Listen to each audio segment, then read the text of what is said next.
Dans les colonnes de Society, Élise Lucet est revenue sur le succès de Cash Investigation, à l'antenne depuis plus de 10 ans déjà. Mais l'émission a également eu des conséquences, parfois négatives sur des employés qui ne l'avaient pas vu venir.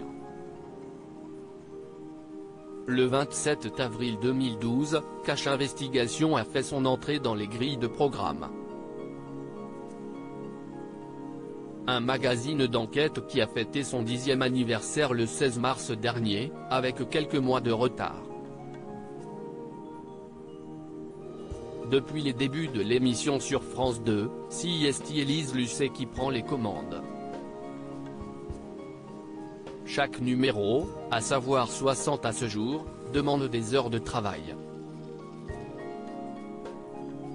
Et la présentatrice est loin de ne pas prendre l'affaire au sérieux, et pour cause, elle a fait plus de 234 interviews depuis la création du magazine, soit 4 par enquête.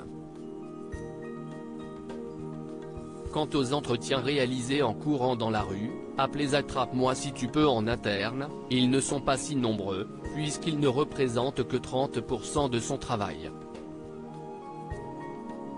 Aujourd'hui, Élise Lucet peut être fière de Cash Investigation qui rassemble, en moyenne, 2,50 millions de téléspectateurs.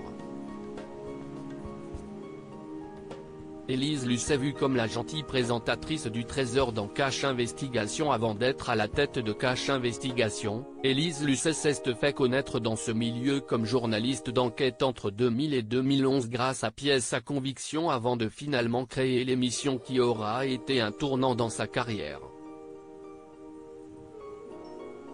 Lors du premier numéro, consacré aux vendeurs de maladies, l'intervenant Dr Anne-Celle pensait arriver en terrain conquis, alors qu'Élise Lucet lui avait consacré un reportage dans le JT du Trésor de France 2 qu'elle présentait en parallèle. Mais elle ne s'est pas laissée faire, au contraire, elle a eu des éléments de langage qui ont surpris ses interlocuteurs. Beaucoup de patrons et de décideurs me voyaient comme la gentille présentatrice du Trésor, et basta, confie-t-elle dans le magazine Society. En effet, comme elle l'explique, personne ne s'attendait à des interviews pugnaces étant donné qu'elle devait rester très factuelle lors des JT.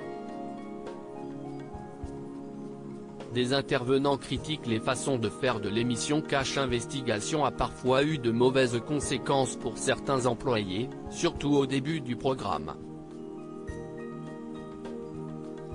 Une personne interviewée lors de la première saison s'est sentie piégée, elle m'a posé 30 fois les mêmes questions, j'étais complètement déstabilisé. J'ai fini en pleurs. Cette interview, c'est une tâche dans ma carrière, un échec. Je suis resté 10 ans dans ma boîte avant de partir.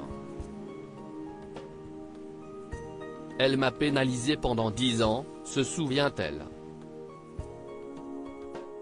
Une façon de faire que dénonce également Valérie Bignon, l'ex-directrice générale de la communication du groupe Nestlé.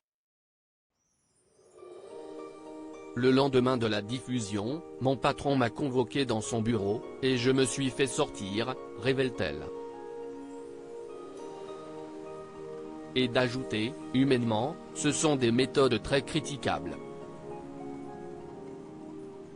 Parce que ce ne sont jamais ceux d'en haut qui se font virer, ce sont ceux qui bossent. Ceux qui sont exposés sont ceux qui sont les plus courageux.